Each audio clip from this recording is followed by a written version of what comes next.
जय श्री राम। आज का विषय है नारायण गुरु।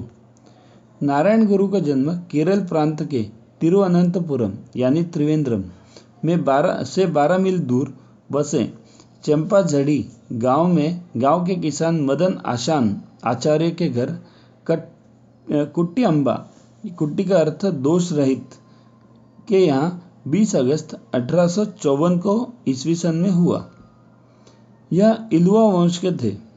माता पिता ने प्यार से बालक का नाम नारायण रखा, जिसे घर में नानू के नाम से पुकारते थे।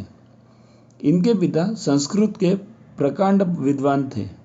सप्ताह में एक बार घर के बाहर चबूतरे पर बैठकर गाँव वालों के लिए रामायण और महाभारत पर सरल भाषा में प्रवचन दिया करते थे। जब कभी पिताजी बाहर जाते तब नानू पिता के स्थान पर उपदेश देते थे। 15 वर्ष की अल्पायु में ही नानू की माता का स्वर्गवास हो गया। माता के वियोग से दुखी होकर घर छोड़कर 50 मील दूर कुरुनागपल्ली नाम के गांव में चले गए और वहीं रामन पिल्लई नामक आचार्य से शिक्षा प्राप्त कर वे प्रकांड विद्वान बन गए। यहीं रहकर इन्होंने अन्य अनेक धर्मशास्त्रों का भी अध्ययन किया। यहीं पर लोगों ने इन्हें आशान यानी आचार्य के पद पर प्रतिष्ठित किया। 13 वर्ष बाद नारायण पिताजी से मिलने घर लौटकर आए। अपनी इकलौती संतान को देख पिताजी ने अत्यंत हर्ष के कारण इन्हें विद्वान कहकर संबोधित किया। अंत में पिताजी ने कहा कि तुम्हारे हाथ से बना भोजन मैं करूँगा। अपने पुत्र के हाथ से बना भोजन करने के बाद उनके प्राण पखेरु उड़ गए। इनका विवाह चिरकायल नामक गांव के वैद्य की कन्या से हुआ, जो बहुत समय जीवित न रह सकी। पिता और पत्नी की मृत्यु के बाद नारायण सन्यासी बनकर भ्रमण करने लगे। तभी इनकी भेंट कुंजन पिल्लई, जिन्हें चट्टाम्बी स्वामी कहते थे, और तिक्काड़ अय्याबू, जो इनके द्वितीय गुरु बने, उनसे हुई। चट्टाम्बी स्वामी की प्रेरणा से नवमंजरी नामक संस्कृत काव्य की रचना की। सत्य की खोज की दृष्टि से घूमते घूमते अरुविपुरम के घने जंगलों में पहुंचे। वहां साधना कर परमात्मा का साक्षात्कार किया। यहीं पर इन्होंने एक शिवलिंग की स्थापना वेद मंत्रों से नहीं बल्कि भाव ध्यान से की। यही रहते समय लोग इन्हें नारायण गुरु कहने लगे। ये अस्पृश्यता के प्रबल विरोधी थे। शिवरात्रि के अवसर पर मंदिर में उत्सव मनाया जा रहा था।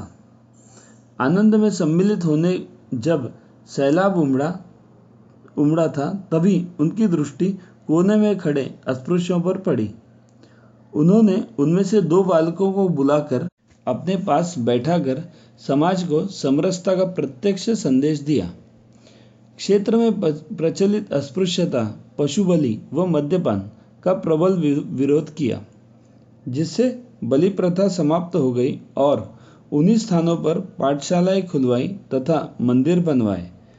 जीवों पर इतनी दया थी कि एक बार बैलगाड़ी पर बैठकर कहीं बाहर जा रहे थे तो बैलों को मारते देख 20 मील पैदल ही चले गए। कई बार ग्वालों ने बछड़ों के लिए पर्याप्त दूध नहीं छोड़ा तो उन्होंने दूध लेना स्वीकार न कर दिन भर उपवास किया। सन 1904 में भ्रमण छोड़कर त्रावणकोर से 20 मील दूर उत्तर में वर्कला के नज़दीक शिवगिरी में कुटिया बनाकर रहने लगे। शिवगिरी में यही आंजनेय मंदिर बनवाया।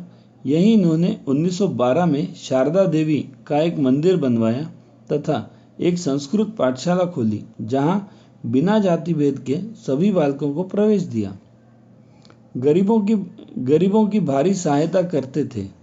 इसी आश्रम में पर 1925 में महात्मा गांधी जी इनसे मिलने आए, जिनके अस्पृश्यता निवारण आंदोलन से वह बड़े प्रभावित हुए।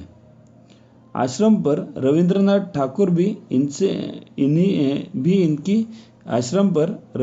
ठाकुर से भी इनकी भेंट हुई।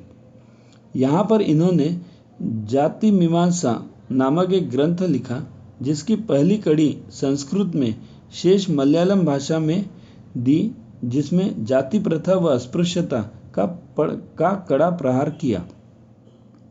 सन 1924 में अलवाय में सर्वधर्म परिषद के अधिवेशन में ही एक ब्रह्म विद्यालय की आवश्यकता अनुभव हुई। तब नीलगिरी पर्वत की गोद में नारायण गुरुकुल की स्थापना की।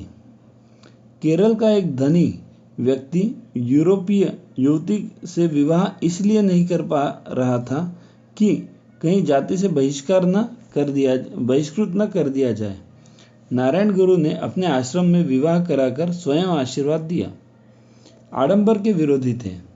एक बार इनका शिष्य इन्हीं के तैलचित्र पर पुष्प चढ़ा रहा था। तभी इन्होंने कहा कि मैंने तो अभी अल्पाहार भी नहीं किया है, परंतु यह तैलचित्र बड़ा भाग्यवान है जिसका गुरुर् ब्रह्मा गुरुर् विष्णु आदि मंत्रों के द्वारा अभिषेक किया जा रहा है। ऐसे एक श्रेष्ठ समाज सुधारक, धर्म रक्षक नारायण गुरु का यह लौकिक शरीर 20 सितंबर 1928 को हमेशा के लिए शांत हो गया। भारत माता की जय।